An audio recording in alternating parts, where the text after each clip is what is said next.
That guy, he's the boss. He's the boss out in the field. Tells everybody what to do and what he wants done. Now, how do you like taking orders? Doesn't bother me. You gotta obey anyhow, if you like it or not. In seeding time, they work right up to 11 and 11:30. If the field is ready to get done or close by, they're going to work till 1 or 2 in the morning. Every once in a while, they come in at 2. Sometimes I put in 18 hours a day.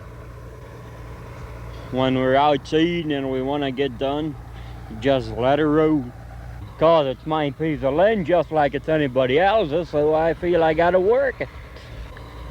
Well, everybody feels it's their piece of whatever is around here, and they own it as much as anybody else does. We are already in the church. Everybody that lives in the colony is in church automatically. But you're not baptized? No. Maybe next year or the other or the other. You gonna be a Hutterite all your life? If nothing happens bad. Yeah, I can leave if I want to, but I don't want. I feel I got it better in here than any place else. In here, I don't have to worry about nothing. Just live. When I would be up there in Mitchell trying to make a living, if things go wrong, you don't work, you ain't got no money. You know how it goes. We use the most modern equipment that's on the market today. We feel it's only equipment and it has nothing to do with religion of any kind. Building their own barns and installing the latest equipment by themselves, Hutterites make vigorous competitors in the agricultural marketplace. This herd of Holsteins at a colony west of Winnipeg was ranked as the highest in milk production per cow in the province of Manitoba. 100 miles south, another colony had a herd of brown Swiss that was ranked second in production of all breeds in the state of North Dakota.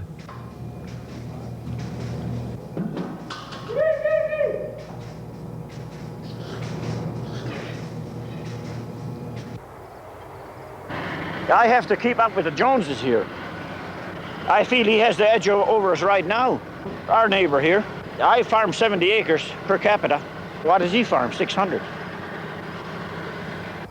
Unlike the better-known Amish, Hutterites don't hesitate to reap the benefit of technological advance, and they use big equipment. If it isn't big enough, they make it themselves.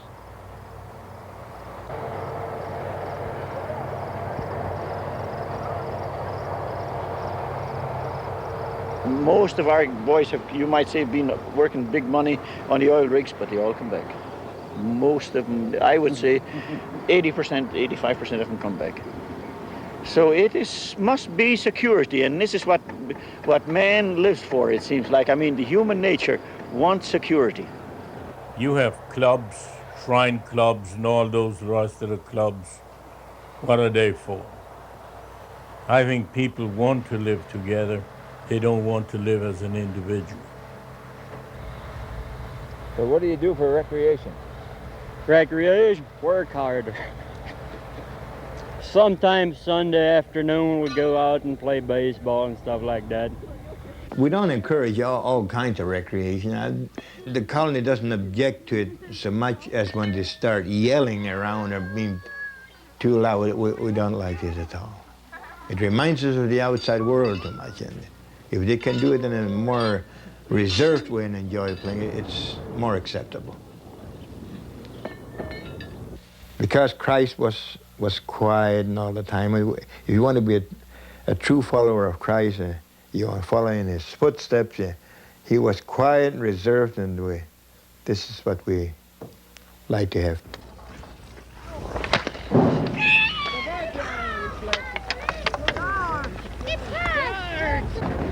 Ladies and gentlemen,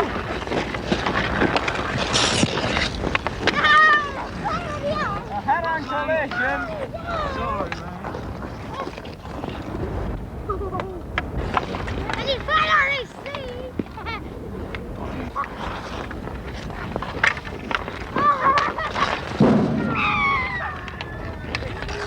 We don't like to situate colonies too close to cities, We can keep them right out in the countries like we do. We don't encourage town visits too much. It's more than it used to be because all your produce has to be hauled to towns and cities, but it's always better if they stay away from town. In the countryside, it's nicht so verführerisch, not so tempting, you know. I know in my days, I never seen so many shows, but when the minister, when they found out that you had to stand in church, it was fleischlich. I am tempted, but I don't yield.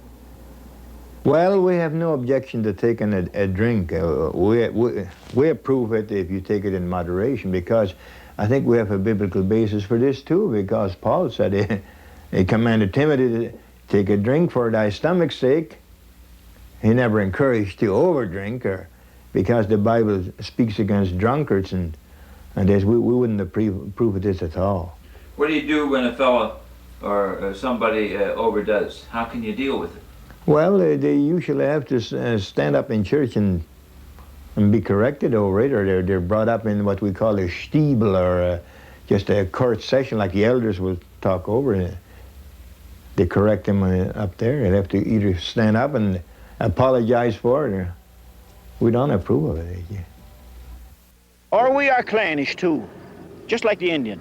The Indian is very clannish. He could never do without. He's got to be amongst his own, and the Hutterite is much the same. You don't find no place better than right here. When you have to live with your fellow man, you know what that's like. He live with me and I live with him. The ordinary individual can go around the block and circumvent his neighbor, but out here you can't do it. You have to live with him, and I'll tell you, it's a supreme test. It is only possible through the Bible, through Christian bringing up.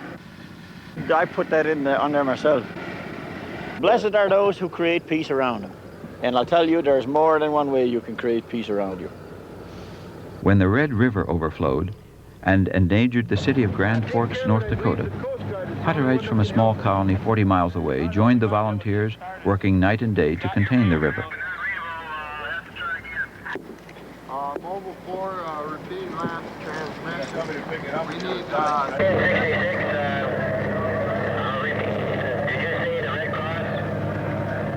Would call Red Cross to transport food to them. How can they do it? As far as basic physical, non-political needs are concerned, the separatist Hutterites feel a complete solidarity with their uncovenanted neighbors. In such an emergency, they don't mind working with the Red Cross or even the military, though they themselves are conscientious objectors to military service. See you in the next order. Yeah, I had our semi. Mike's running it now for me. What's he hauling? He's hauling sandbags yet. He's hauling yesterday all day and then all night, and he's hauling today again. Yeah, we were sandbagging a couple of days ago. Sandbag for 8 hours. Were you tired? Oh, yeah. How many came from the colony? Oh, I think there was 20 or something. Can I get through all the way up or not? As far as this forklift is up there, as far as you can get. Okay, and there's nobody up there. Right. Okay, try to go around it. The Hutterite colony brought their heavy equipment and kept it going until the emergency was over.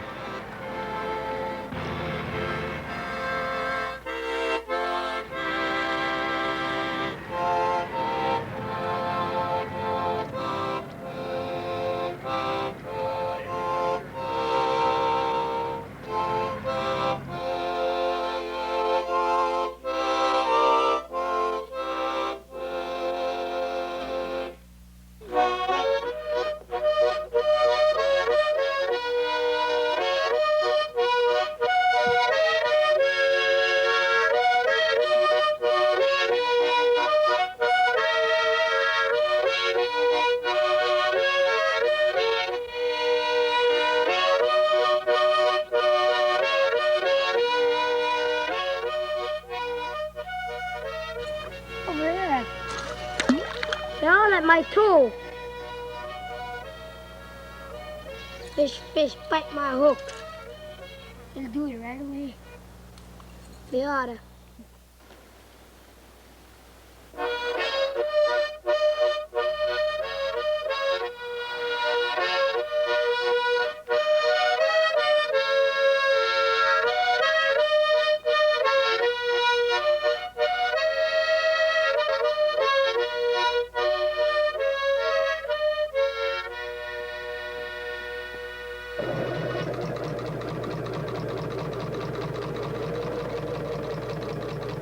The medieval European village was a largely self-sufficient unit, performing its own crafts.